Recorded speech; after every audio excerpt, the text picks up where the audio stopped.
مؤرخین نے یہ جو حضرت حسن رضی اللہ تعالیٰ عنہ کی خلافت چند مہینوں پر محیط ہے، اس خلافت کو اس 30 سالہ دور خلافت میں شامل کیا ہے جس کی رسول اللہ صلی اللہ علیہ وسلم نے پیشن گوئی کی تھی کہ 30 سال تک خلافت رہے گی، اس کے بعد ملوکیت آئے گی۔ اگر حضرت حسن رضی اللہ تعالیٰ عنہ کی خلافت کے 6 مہینے نکال دیے جائیں، یعنی 41 ہجری تک آپ خلیفہ رہے، اگر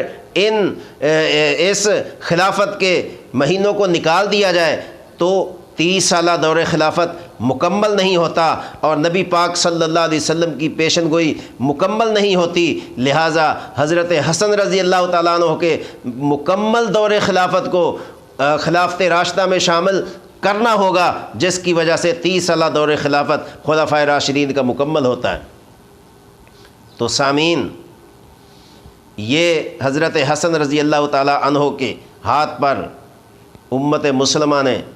بیعت کی اور آپ کو متفقہ طور پر خلیفہ منتخب کر لیا۔ اس کے بعد کیا ہوا کہ آپ نے ایک بڑی جماعت کے ساتھ صلح کی،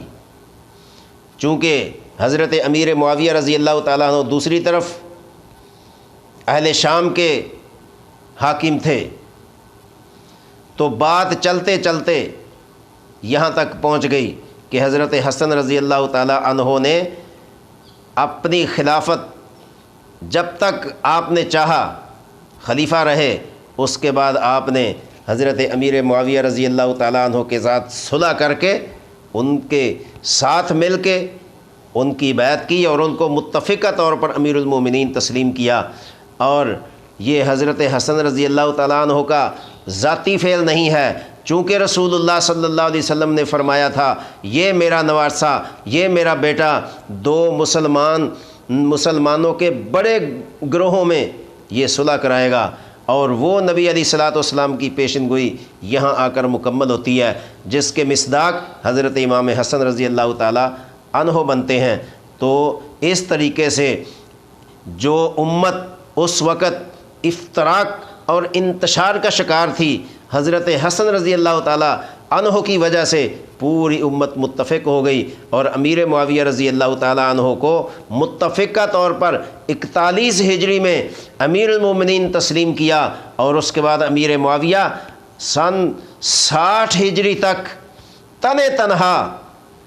خلیفہ رہے اور امیر المومنین رہے۔ اس میں جو علاقے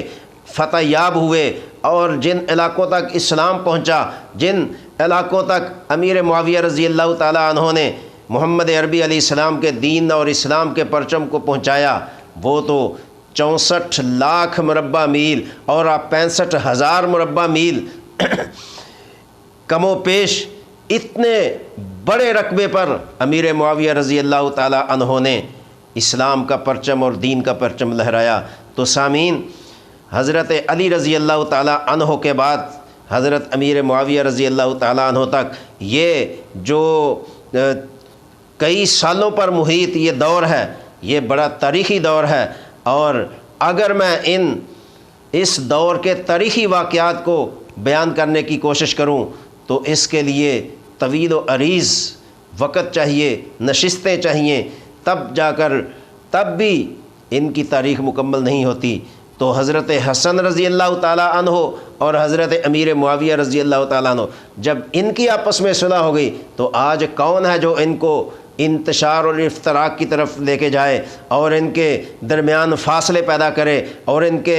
درمیان میں ناراضگی اور چپکلش کی مثالیں پیش کرے؟ اس کو ڈوب مرنا چاہیے جو حضرت حسن اور امیر معاویہ کے درمیان فاصلے پیدا کرتا ہے اور ان دونوں کو آپس کا دشمن قرار دیتا ہے۔ اور امام حسن کے عمل سے پوری امت متفق ہوئی اور اللہ کے نبی علیہ السلام کی پیشن گوئی تکمیل تک پہنچی۔ اللہ تعالی ہمیں اس پر من و عن ایمان کی توفیق بخشے۔